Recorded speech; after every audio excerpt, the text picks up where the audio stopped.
নমস্কাৰ বন্ধু বান্ধৱীসকল। আপোনালোকে কি কৰি আছে এতিয়া? মইতো ছাঁহত বহি আছোঁ দেই। বহুত গৰম উঠিছে, পূৰা ৰ'দ দি আছে, সেইকাৰণে গৰম উঠিছে কাৰণে ছাঁহতে বহি অকণমান ঠাণ্ডা লৈছোঁ আৰু। বাকী লকডাউন আৰু বঢ়াই দিলে।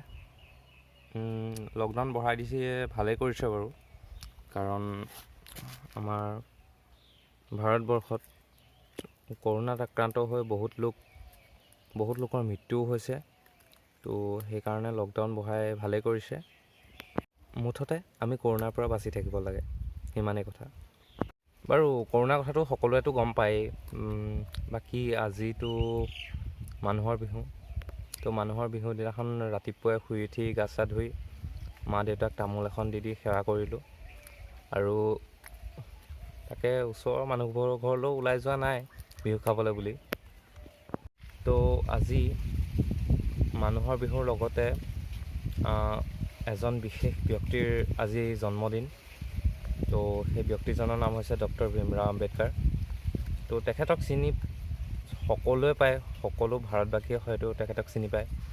আৰু যিসকলে চিনি নাপায় তেওঁলোকে গুগলত ছাৰ্চ কৰি তেখেতৰ বিষয়ে জানিব পাৰে। ডক্টৰ ভীমৰাও আম্বেদকাৰ সেইজন ব্যক্তি যিজনে আমাৰ ভাৰতৰ সংবিধানখন ৰচনা কৰিছিলে। তো ডক্টৰ ভীমৰাও আম্বেদকাৰ এজন ভাৰতীয় আইনজ্ঞ, ৰাজনৈতিক নেতা, দাৰ্শনিক, বুৰঞ্জীবিদ, অৰ্থনীতিবিদ, শিক্ষক আৰু এজন লেখক আছিল। তো তাৰ লগত তেওঁ কেন্দ্ৰীয় মন্ত্ৰীসভাৰ প্ৰথম আইনমন্ত্ৰী আছিল। তো যিসকলে ডক্টৰ আম্বেদকাৰৰ বিষয়ে নাজানে তেওঁলোকেও জানক ডক্টৰ আম্বেদকাৰৰ বিষয়ে।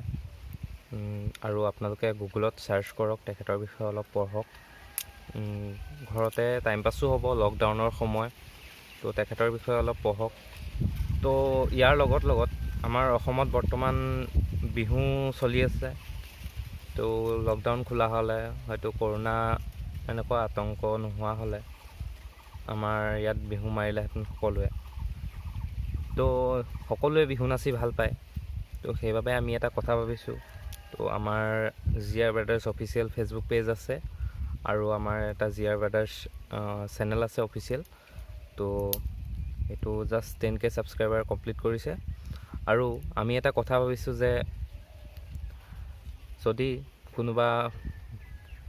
কোনোবাই বিহু নাচি ভাল পায়, তো তেখেতসকলে আমালৈ বিহু নচাৰ ভিডিঅ' আমালৈ পঠাব পাৰে।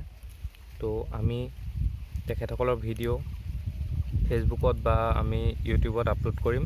যিয়ে উইনাৰ হয়, যাৰ শ্বেয়াৰ বা লাইক বেছি হয়, তো তেখেতে আমাৰ নেক্সট শ্বৰ্ট ফিল্মত এক্টিং কৰিবলৈ চান্স পাব। তো সকলো ঘৰত এনেই আছে, গতিকে সকলোৱে ভিডিঅ' পঠিয়াওক। আপোনালোকৰ ভিডিঅ' আমি আপলোড কৰিম। আৰু আপোনালোকে ভিডিঅ'টো কৰোঁতে এটা কথা মনত ৰাখিব যে ভিডিঅ'টো মোবাইলটো ফটালৈকে কৰি পেলাই আপোনালোকে ভিডিঅ'টো কৰিব, তেতিয়া আমাৰ আপলোড কৰিবলৈ সুবিধা হয়।